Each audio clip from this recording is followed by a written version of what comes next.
জননেত্রী মমতা বন্দ্যোপাধ্যায় আগামী ১৯শে এপ্রিল মন্তেশ্বর বিধানসভার তৃণমূল কংগ্রেস প্রার্থী সিদ্দিকুল্লাহ চৌধুরীর সমর্থনে প্রচারের জন্য নির্বাচনী জনসভা করবেন। সেই লক্ষ্যে বুধবার বিকালে মন্তেশ্বরে কুসুমগ্রাম ফুটবল ময়দানে মাঠ পরিদর্শন করলেন মুখ্যমন্ত্রী দপ্তরের দুই প্রশাসনিক আধিকারিক, এসডিপিও কানলা, মন্তেশ্বর থানার আইসি সহ একাধিক আধিকারিক। ফায়ার ব্রিগেডের আধিকারিক, হেলিপ্যাড পর্যবেক্ষক উপস্থিত ছিলেন। আর হাতে মাত্র ৩ দিন সময় থাকার জন্য তড়িঘড়ি মঞ্চ তৈরি করার কাজ শুরু হয়ে গিয়েছে। যেসব রাস্তা দিয়ে সাধারণ মানুষ আসবে তাদের জন্য নতুন করে মাটি ফেলে জেসিবি দিয়ে রাস্তা তৈরি করা হচ্ছে। সব মিলিয়ে যুদ্ধংদেহী রূপে সমগ্র কাজ চলছে। ১৯ তারিখে কুসুমগ্রাম মাঠে মুখ্যমন্ত্রী আসছেন। এই মাঠ পরিদর্শনে আজকে কারা কারা এসেছিলেন?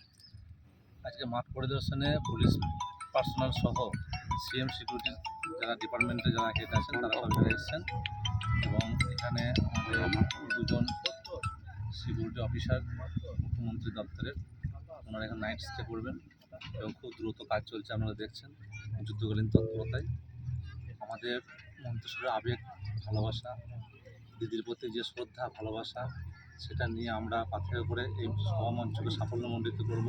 সেই নিয়ে আমাদের অসংখ্য কর্মী দেখুন এদিকে চারিদিকে সব কাজ করছে এবং ভীষণ আমরা একটু আবেগ ভোলাতে হয়েছি, যাতে করে হচ্ছে আমাদের দিদি, শ্রদ্ধেয় দিদি মাননীয় মমতা বন্দ্যোপাধ্যায়কে আমরা বিপুল ভোটে জয়যুক্ত করে মন্তেশ্বর থেকে সিদ্দিকুল্লাহ সাহেবকে জয়যুক্ত করে আমরা মমতা বন্দ্যোপাধ্যায়ের হাতকে শক্ত করে চতুর্থবারের জন্য ওনাকে মুখ্যমন্ত্রী আসনে দেখতে চাই। এইটাই আমাদের এখন একটাই আশা, অঙ্গীকার এবং এই লড়াই আমাদের লড়ছি। আগামী ১৯শে এপ্রিল এখানে জনবিস্ফোরণ হবে, কমপক্ষে ৪০ থেকে ৫০ হাজার মানুষের সমাগম হবে। এটা আপনারা সকলেই চাক্ষুষ করবেন এবং এই আজকে ২০১১ সালের পরে এই প্রথম আজকে এত বছর পর ১৫টা বছর পর উনি আজকে এখানে আসছেন।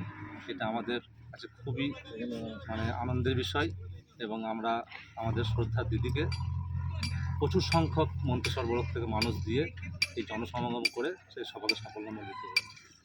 আপনার নাম পরিচয়? আমি আতিকুর রহমান শেখ, নির্বাচনী কমিটির কর্মী।